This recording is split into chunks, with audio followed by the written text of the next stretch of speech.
Welcome to the second podcast from Module 6. We're looking at the Middle Ages, and we are now shifting over to Western Europe.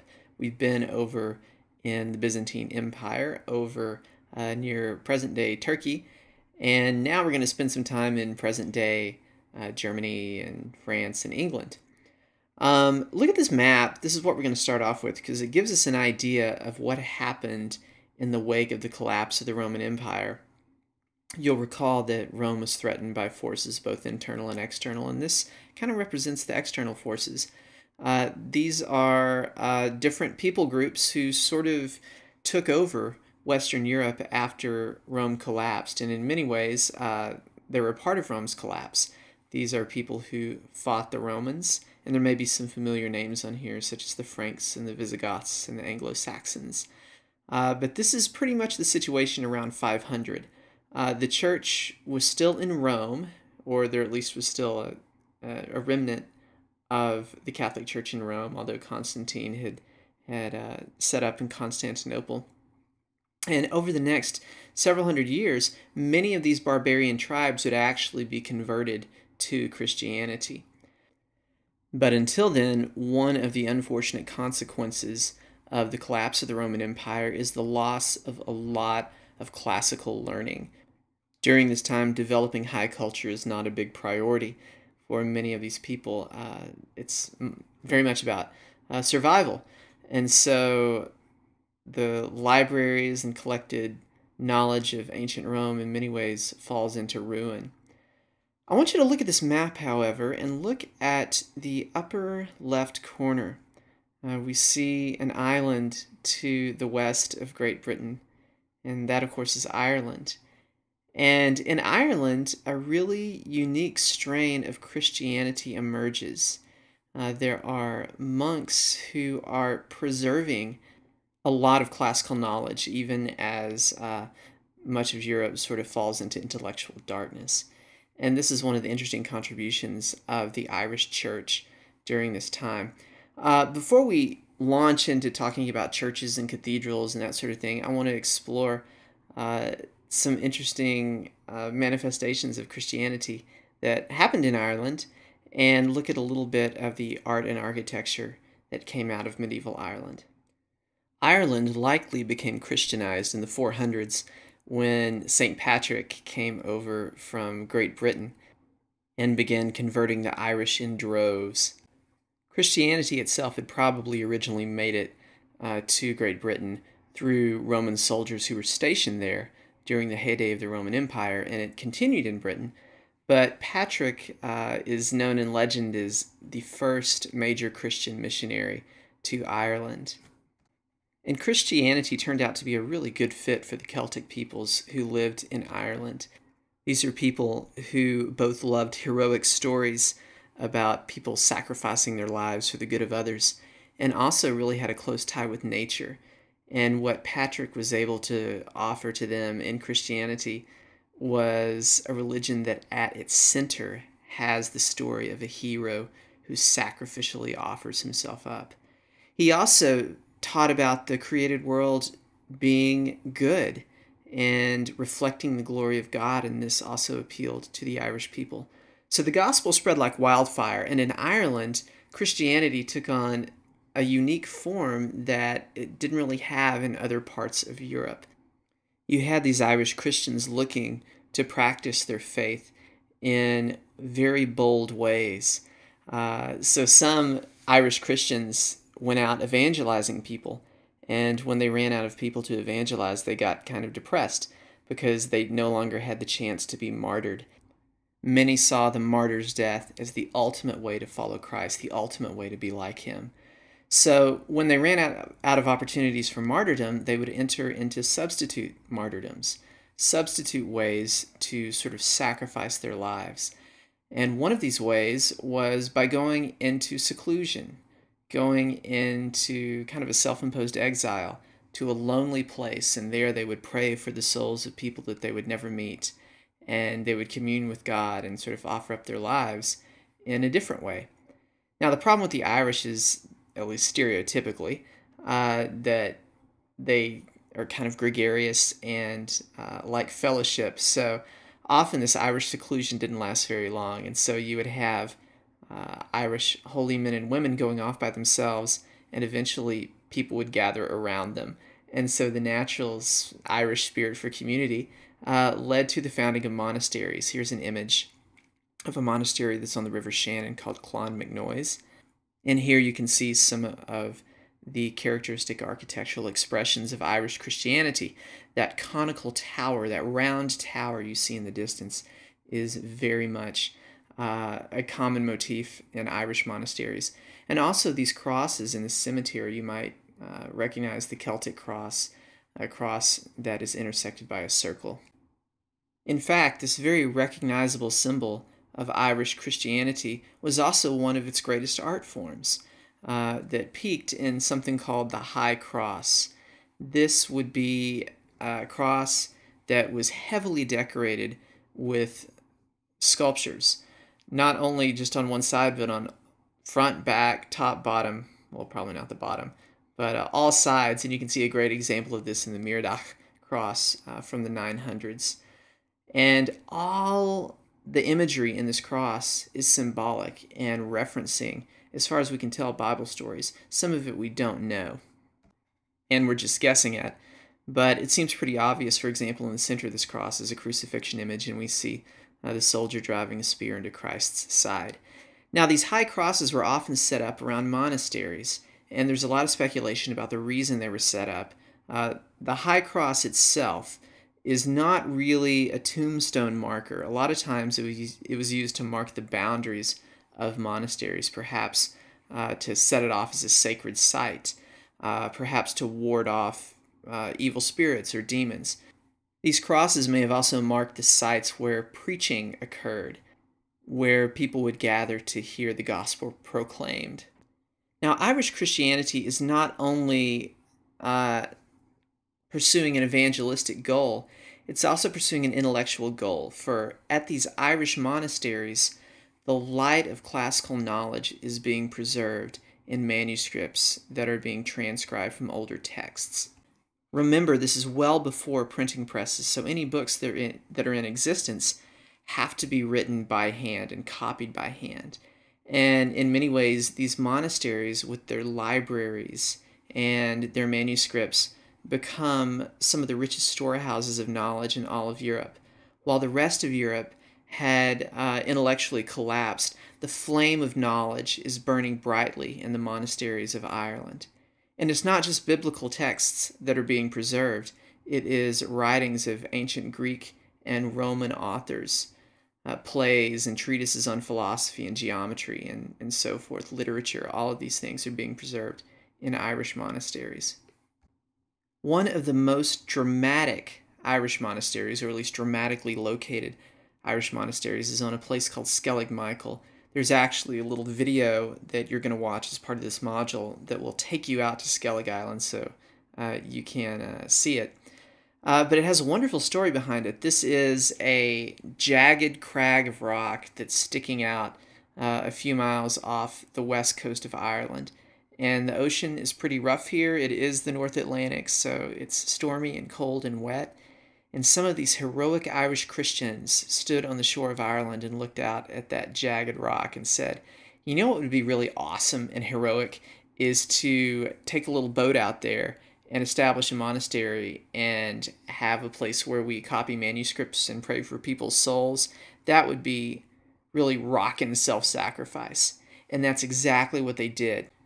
These Irish monks took their tiny boats over the really wild waters to this island that has no natural beaches. They somehow anchored their boats off of this island, pulled out their hammer and chisels, and began to cut steps into the rock face. And they were able to get to the top of this island where they built a monastery out of rock. And the buildings that comprise this monastery, this is classic medieval Irish architecture. There are these kind of beehive-shaped huts of the Skellig Michael Monastery. And on the video, you'll see those up close, and you'll get to go inside one. This is an island that doesn't have any trees, where all your food is either caught in the ocean or grown maybe in very small farm plots on the island or brought from the shore. This is a Spartan existence, and this is classic sort of hardcore Irish Christian self-denial.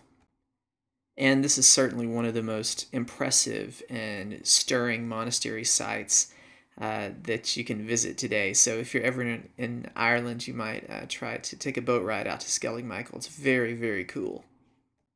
Now, let's look at some of the artwork that was being produced in these monasteries. We already talked about the sculptural expression of that in the High Cross, the architectural expression in the conical towers and the beehive huts. But the real treasures, the real gems of these monasteries were their illuminated manuscripts. They are not only copying classical texts, but they are making copies of the Bible. And when you make a copy of the Bible, and you're an Irish Christian, you want to decorate it beautifully. They believed that the words of God are beautiful, and so only the most beautiful artistic expression is appropriate for copying down the Bible. The most famous illuminated manuscript is the Book of Kells.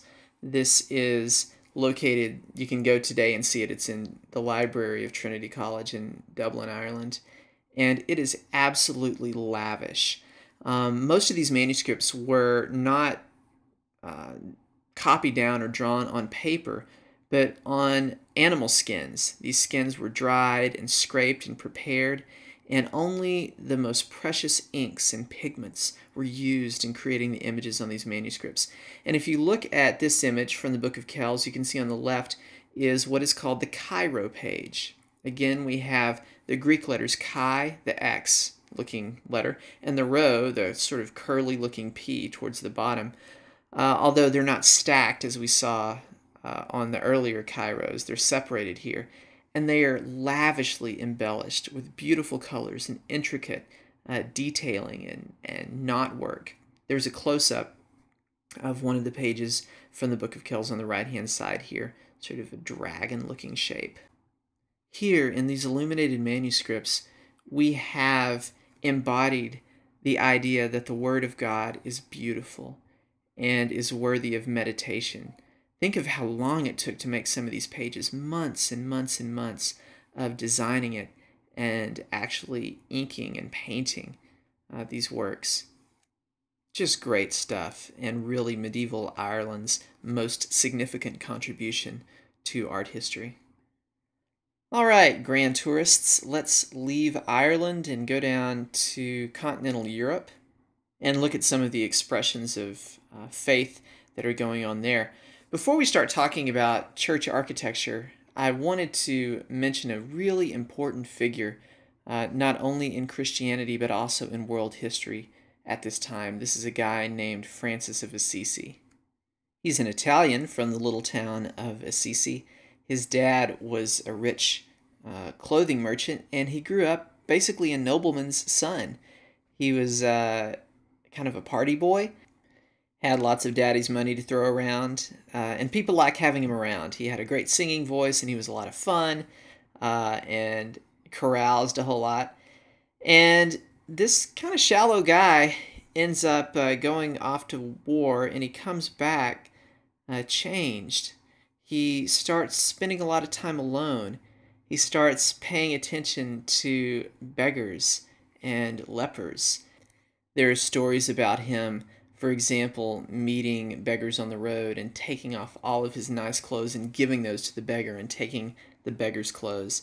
Other stories about him selling cloth in the market and a poor person coming up and asking for alms, and then going away, and after Francis finishes his transaction, he runs after the beggar and empties his pockets, giving alms to the beggar.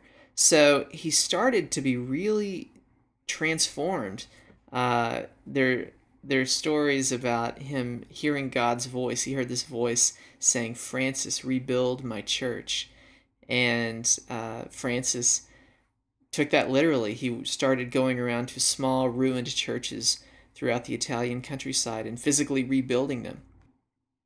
And Francis's friends were amazed at all this quirky behavior. What happened to the party boy they used to hang out with? And what happened was his heart was captured by Christ. He was captivated by the Gospels, and he decided that he wanted to live like Christ as much as possible, to not own anything, to travel around preaching the gospel and loving people and serving poor people. And that's exactly what he did.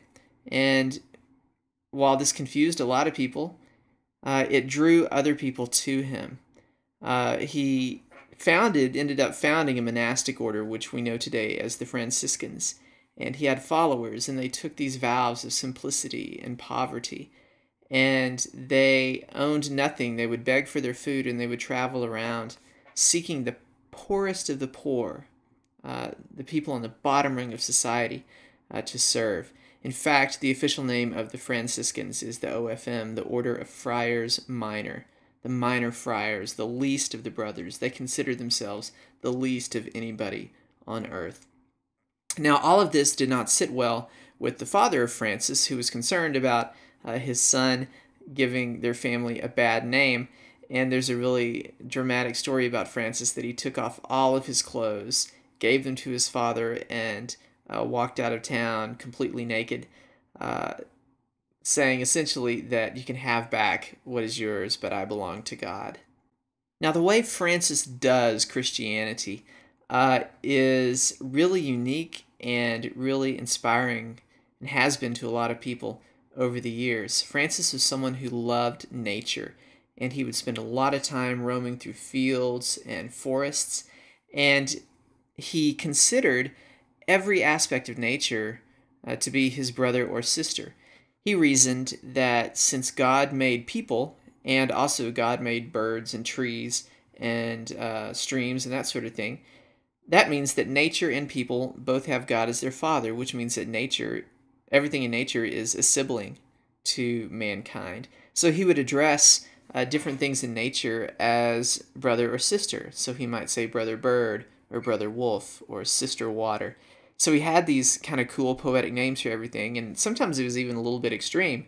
He called death Sister Death, and he called poverty, just the concept of being poor, Lady Poverty, and he always said that he was married to Lady Poverty. So just a fascinating and creative expression of Christianity, but a very joyful one. Someone who lived life apparently with great love, deep love for people, and deep love for the created world. Now, the upshot of this is it is kind of injected a Christian humanism into the Middle Ages. Francis comes along saying, there's a lot of beauty in the world, and God made the world good. And God loves mankind. He loves humanity. And this is a different message from what you might hear from other people during the Middle Ages, where they believe God is kind of ticked off all the time at humanity. And indeed, some historians say that Francis is going to be one of the seminal figures in the Renaissance starting, which of course is a time of great humanism, and Francis's combination of Orthodox Christian theology with humanism, some say is a big part of this. He had a really interesting life. There's so many great stories about Francis. Here's an image of him preaching to some birds. This is by the Italian painter Giotto. And supposedly Francis would talk to animals all the time. There was another story about a town that was being terrorized by a wolf, and Francis came along and found the wolf and spoke to it and sort of tamed the wolf and told it to stop carrying away little children and attacking people, and the wolf obeyed him, and he had the townspeople make sure they fed the wolf frequently to keep the wolf from terrorizing them any further. There are also stories about him during the Crusades going to the Holy Land as an ambassador of peace. Supposedly, he went and spoke to a sultan trying to represent Christ to the sultan and trying to forge a peace between the Crusaders and the Muslims in that part of the world. Towards the end of his life, the legends say that he sort of set up in a cave on the side of a mountain and spent a lot of time in prayer and meditation and fasting. And in the story, he was visited by a vision of Christ on the cross, and the cross was sort of flying, and rays shot out of the wounds of the hands and feet and side of Christ, and touched Francis on his hands and feet. And he received the wounds of Christ in his own body, what the Catholic Church calls the stigmata. And this is, in Catholic tradition, the mark of a holy person. They have been deemed worthy to receive in their own body the wounds of Christ. And who knows if that story is true, but there are a lot of paintings that depict this incident. Here's one by Bellini, Francis in the Desert, and you can see his little cave there on the right, and his Bible and his writing table. And he stepped out on the side of the mountain, which is bathed in this kind of strange, soft light. And Christ apparently is off screen, off stage to the left of the painting. And Francis is extending his hands, and he's receiving the stigmata. Just a beautiful painting. This painting is in the Frick collection in New York. You should totally go see it. The reason I'm harping on Francis so much is because he's just a singular figure in shaping the intellectual landscape of this time, especially as we move towards the Renaissance. But also, you see him all the time in art. There are lots and lots and lots of paintings of St. Francis. And even today, if you look at the next slide, here are two contemporary images of St. Francis, kind of cheesy. One's a contemporary icon of Francis, the other's a stained glass window. And he always has birds perched on his shoulder because he loved nature and that sort of thing. So a really important figure. Look for him in art, and when we talk about the Renaissance, I'm going to reference Francis once again. All right, let's look at kind of mainstream Christian architecture in Western Europe. This next slide shows a layout, a plan, looking down on the floor plan of a typical church. Church architecture was really formed by the spirituality of the Middle Ages, and it's very highly symbolic. As more and more of these barbarians were converted, churches were built, and the churches were often built in this basic blueprint. And if you look down on it, you can see the symbolic aspects of this footprint. Notice that the church is in the shape of a cross. There is a long area called the nave that runs vertically in this picture, and it's intersected by something called the transept. Churches were typically oriented in an east-west direction where the worshipers are sitting facing east, so that part of the church marked the apse is the eastern end of the church, the part of the church marked the portal is the western end of the church. This orientation does a couple of things. First, if there's stained glass in the eastern end of the church, when the sun rises, it lights up the stained glass, which is pretty cool. Also, theologically, there's an old tradition, I don't think it's in the Bible, but there's a tradition that Christ, when he returns, he will come from the east. And so the idea is you're facing east in eager anticipation of the return of Jesus. And actually, this is why a lot of gravestones face east in anticipation of the return of Christ when the dead shall be raised. But back to this church diagram, it's really important to understand that the churches in many ways are stories in stone. They are ways of preaching the gospel to people who can't read. And everything about these medieval churches is symbolic. Virtually none of it is accidental.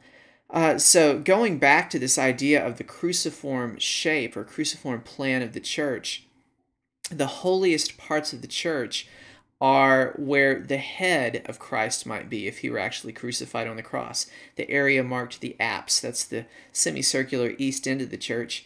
And often churches would have what are called relics. These are objects that are associated with saints or people from the Bible. Maybe they are body parts like the finger bone of St. Andrew, or maybe they're parts of clothing like a piece of the Virgin Mary's veil. It just kind of depends. But there were these objects that were considered holy that were often stored in these churches, in the apse. So that is considered sort of the holiest part of the building.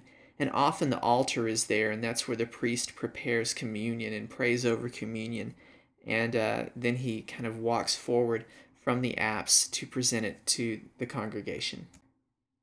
Now, around the main part of the church, the nave and the transept, there are walkways known as aisles. These are passageways that are still within the building, but they're not in the main worship area. And what these do is permit visitors to come to the church and kind of walk around the edge of the church and go to the apse and touch the relics and pray beside these relics that were often believed to have supernatural powers. You'll notice on the eastern end of the church, too, there are little chapels, what we call radiating chapels. These also might hold relics. So these churches were planned so that pilgrims could come and visit them and not disturb the worship services that were going on the inside in the nave. Now, a couple of other church features. The entrance to the church at the western end is called the portal. The place where the nave and the transept intercept is called the crossing. And very often on the outside of the church, a spire is put on the crossing. So if you go to Europe and you go into one of the great churches or cathedrals of Europe, many of them will have this sort of generic cross-shaped layout. So look for it. All right, let's look at some examples of Western European church architecture. And there are two styles we're going to look at. There's an early style and a late style. And the earliest style is called Romanesque architecture. The late style is called Gothic architecture. Here's our first church. This is Saint Sernin in Toulouse, France. And it is what we call a Romanesque church. Now, these churches are called Romanesque by later art historians who came along and said, you know, these church buildings have some of the features of old school Roman architecture. They have, for example, lots of arches, specifically rounded arches. So the name Romanesque was kind of stuck on these buildings just because they seem to reference some Roman architectural styles. Now, here are some features of Romanesque churches that you can look for. So when you go to Europe on a real grand tour, you can know whether a church is Romanesque or Gothic. As I mentioned earlier, Romanesque churches have rounded arches. So look at the entrance to St. Sernin here in this next slide, and you can see the entrance has these arches. So look for that. Also, Romanesque churches tend to be kind of solid and slab-like and kind of monumental compared to Gothic churches. You can see that in this picture of St. Sernin. Gothic churches are going to tend to be more vertical and more delicate and have lots and lots of little vertical embellishments on them. They're going to seem more light and airy. Romanesque churches are monumental, almost like they're kind of carved out of solid rock, even though they're not. They're going to be more horizontal. They're not going to have very many windows compared to Gothic churches, as we'll see a little bit later. Look here at the interior of St. Sernin, and it has some windows in it, but it's not going to have as many as, for example, Notre Dame in Paris. Notice the rounded arches in the ceiling. Basically, the ceiling of the nave is a barrel vault. Finally, these churches are going to tend to be much simpler in terms of decoration and ornamentation than Gothic structures. They're going to have a certain reserve and simplicity to the embellishments. In fact, very little sculpture on these churches. Here's another example of a Romanesque church. This is called Saint-Foy. This is in Conques, France. And this is about the most awesome location for a church I can imagine, sort of nestled in the mountains. So I would actually much rather go to this church building than the building I go to, just in terms of sheer aesthetics and location. You cannot beat this location. But notice there's something kind of stout and squatty about this church, even from this distance. You can also see in both of these images the basic cross-shaped plan, floor plan for this church that is coming through. Here are a couple of other views of Saint-Foy. We can see the front of it, the facade. Pretty simple, pretty restrained compared to later Gothic facades or fronts of churches. And again, notice the rounded arches. That is your giveaway. Gothic arches are going to be pointed. Now, I said that Romanesque churches are sparse in terms of ornamentation, and that's definitely true. The one place they do have ornamentation and sculpture is above the door, an area known as the tympanum. And here's a close-up of the tympanum above the doorway, the portal of St. Foy. And you can see it's a Last Judgment scene. There Christ sits on a throne, and in the upper level there are people who are in heaven, and in the lower level there are people in hell. So there's not a lot of decoration on these Romanesque churches, but where there is, it's pretty hardcore and intense. Now I'd like to introduce Gothic architecture with a quote from G.K. Chesterton. He starts off referencing a scene from the Gospel of Luke when Jesus is entering Jerusalem and people are saying Hosanna and they're praising him, and some of the Pharisees get ticked off about this and they tell Jesus to rebuke his disciples, and he responds to the Pharisees, if they were silent, the very stones would cry out. So Chesterton takes this and uses this as a metaphor for Gothic churches, and he says this: Christ prophesied the whole of Gothic architecture in that hour when he said, if these were silent, the very stones would cry out. Under the impulse of his spirit, there arose like a clamorous chorus the facades of the medieval cathedrals, thronged with faces and open mouths. The prophecy has fulfilled itself. The very stones cry out. Now, this tells us a couple of things about Gothic architecture. First, it tells us that we're going to have a lot of decoration on these churches. They're literally going to have, as Chesterton says, faces and open mouths. So we'll look at examples of that in a second. But it also speaks to something even deeper. This idea that Gothic churches especially are proclaiming the gospel visually. An illiterate person walks into this church who can't read or write, but this person can see pictures. This person can look at stained glass windows and see the stories of the gospel being acted out. This person can look at the sculptures that surround the church building and are inside the building and learn about famous heroes of the Bible. So in many ways, the churches are textbooks, ways of preaching the gospel visually. So that's another way they sort of cry out. Now, Gothic churches in many ways become the epitome of the Middle Ages, the highest expression of architecture during this time. And I just want to quickly go through some of the features of Gothic churches so you can tell them apart from Romanesque churches. For one thing, they have a lot more stained glass. Architecture and engineering came together in a beautiful way to permit the weight of the roof of these churches to be supported on these sort of skinny stone ribs. This means you didn't have to have the thick walls of the Romanesque churches, those slab-like buttresses holding the roof up. Now, architects figured out how to support the weight of the roof on just these really skinny stone piers. This meant that the walls of Gothic churches could be opened up and filled with stained glass. In many ways, a Gothic church or cathedral has a skeleton of stone and a skin of glass. So one of the things we're going to see in Gothic churches that's different from Romanesque is a lot more light coming in through a lot more windows. Lots of stained glass. A second feature, and this is perhaps one of the easiest ways to tell whether or not a church building is Gothic, and that is the arches are pointed. In Romanesque churches, as we mentioned earlier, they're rounded, but anytime you see a pointed arch, you can know that that is a Gothic structure. And this is why that famous painting of the dude holding the pitchfork with the old woman is called American Gothic, because the house behind them contains a Gothic window with a pointed arch. Okay, so we've got lots of stained glass, pointed arches. Another feature of Gothic architecture is what is called the flying buttress. And you can see in this next series of pictures, these are these stone arms that are on the outside of the building.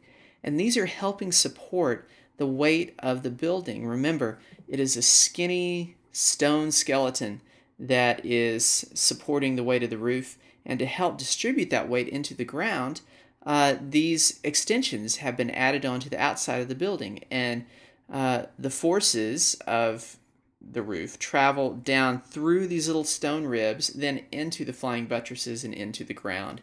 So it allows the walls of the church to be pierced with many more windows because, again, you don't have to have those thick slab-like walls of Romanesque structures. Last feature of Gothic churches is tons and tons of sculpture and ornamentation. Here are just a couple of examples. I believe these are both from Chartres Cathedral. And look at the figures on the right especially. They are very, very vertical, like everything else on a Gothic church. They're almost like missiles or torpedoes ready to launch into heaven. And these people's bodies have been conformed to a very vertical aesthetic. These are not people produced to look realistic. They are figures that are accentuating the vertical movement of the church. And of course, we have gargoyles, one of the most awesome aspects of Gothic structures, these kind of strange looking animals and monsters. And many gargoyles serve as ornamental ends to water spouts. So as it rains and water drains off the roof, it's directed down through gutters and out pipes. And often these gargoyles are at the end of the pipes, so water comes pouring out of their mouths in a rainstorm. And in fact, that's why they're called gargoyles. It comes from the French word for to gargle, because that is the sound that water makes when it's kind of rolling through the throats of these creatures. So gargling gargoyles are all over Gothic structures. Now let's look at just a couple of examples of Gothic architecture, a couple of very famous examples. Both of these are in Paris, and you've probably heard of at least one of them. That would be, of course, Notre Dame, Notre Dame de Paris. Notre Dame is actually a name that is applied to lots of churches all over the French-speaking world. It is a French phrase that means Our Lady. So the name of this is Our Lady of Paris. So just remember, this is not the only Notre Dame. Notre Dame Cathedral actually sits on an island in the middle of the River Seine in Paris. And you can see in the picture on the right-hand side a back view of this cathedral. And you can see it's built on sort of this embankment on this island, and there's water around it. You can see in this back view especially the flying buttresses and the apse end of the church, the eastern end of the church. Look at the front of it and look how decorated it is. We have sculptures all the way across. We have each portal decorated with sculptures. We have a circular window known as a rose window there on the front of the church, and we have plenty of pointed arches. So it is Gothic through and through. Here's a side view of Notre Dame that gives you a sense of its immense size for one thing, but also just the ornamented nature of it. This has so many more embellishments than a Romanesque cathedral would. Look at that huge round rose window on the side. Look at the flying buttresses just lined up side by side along the flanks of the building. Look at that spire. And they're actually little sculptures of the 12 apostles. If you look really close at the base of the spire, they're little green people, probably little bronze sculptures. Here is the interior of Notre Dame.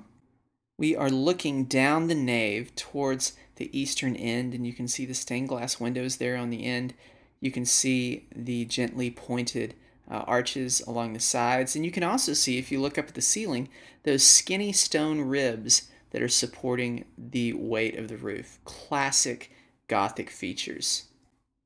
And here's the last Gothic structure I want us to look at. This is called Sainte-Chapelle. This is also in Paris.